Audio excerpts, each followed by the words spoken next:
This year marks the 10th anniversary of Rainbows for Children, and so we're bringing you this special edition looking back over the progress since the beginning of our project to improve the lives of disadvantaged children in Ethiopia.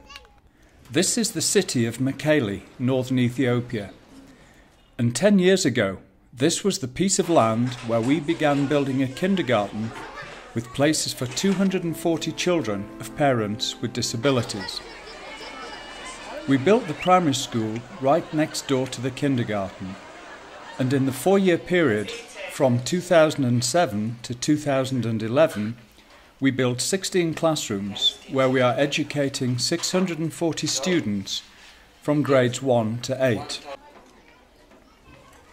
To help fund this construction programme, we received great support from many work colleagues, family and friends who have held a sponsored walk each year since 2006. In 2011, we started work on the secondary school. In this school, there are 30 students in each of 12 classrooms with a total of 360 students.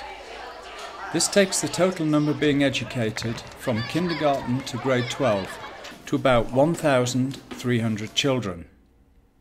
Our vision and strategy is written here right at the entrance to the school. Our aim is for the Nicholas School to be amongst the top 5 schools in Ethiopia by 2015, as measured by the percent of children graduating to university or technical and vocational training colleges. By 2020, it will be the #1 school in Ethiopia.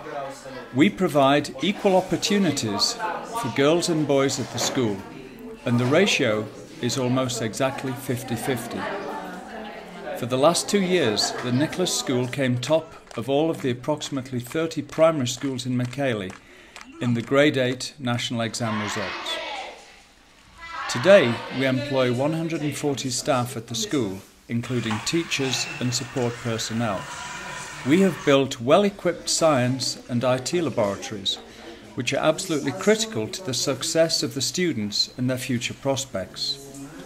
We are improving the practical teaching of both the students and the teachers by bringing in expert trainers from Europe. Our educational strategy is based on the whole child principle, which means not just education, but also the welfare of the children, including their health, their emotional well-being, and their standards as good citizens and leaders of the future. To help achieve this vision, we work to regularly bring in volunteers to provide coaching at the school, not just to the teachers, but also for the school management team. I'm studying in Zurich International School, Zurich, Switzerland, and I just finished 12th grade, so I'm waiting for my exam results. And in the meantime, I got a budget from the school because I'm in 12th grade to do an independent trip, and I've used that money to go to the Nicholas School in Mekelle, Ethiopia, and so that I can volunteer there and help the science department, which I've been doing. I also worked with the English teachers for the lower grades, and we're also preparing the science teachers to do experiments, not just 7th, 8th, 9th, 10th grade, but also for next year 11th grade and then later 12th grade. My background is in business.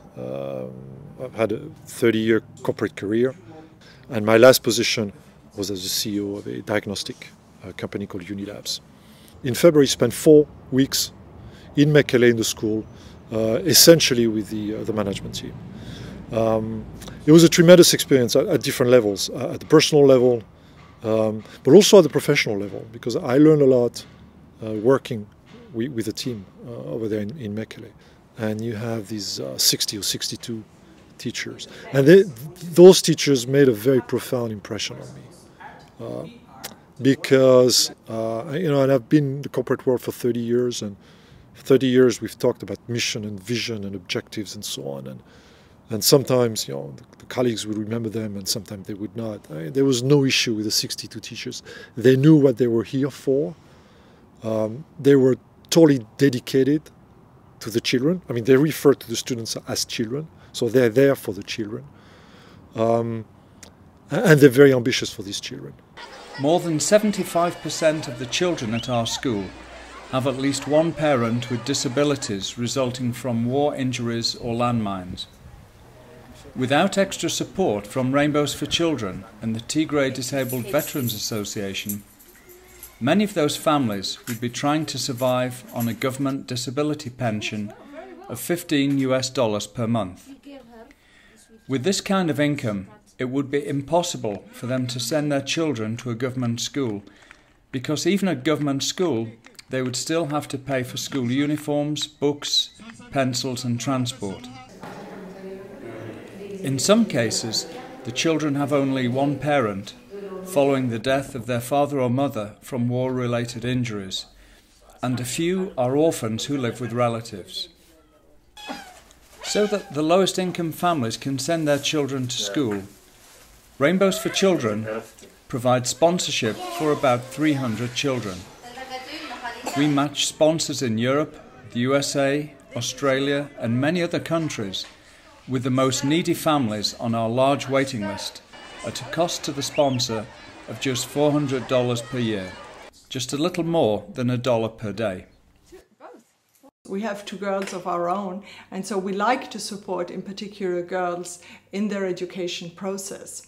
And the sponsorship goes towards the school fees, goes towards paying for some of their school uniforms and their materials, as well as the food program that is run in the school, and also some transportation needs as required by the family depending on where the children live. But it was a completely different experience to actually meet these children in person.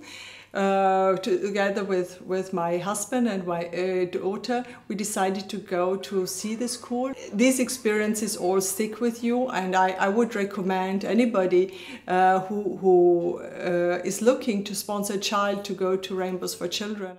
If you would like to change the lives of a child and their family by providing a sponsorship, please get in touch with us at the following address, which is coming on the screen now. Thanks for watching.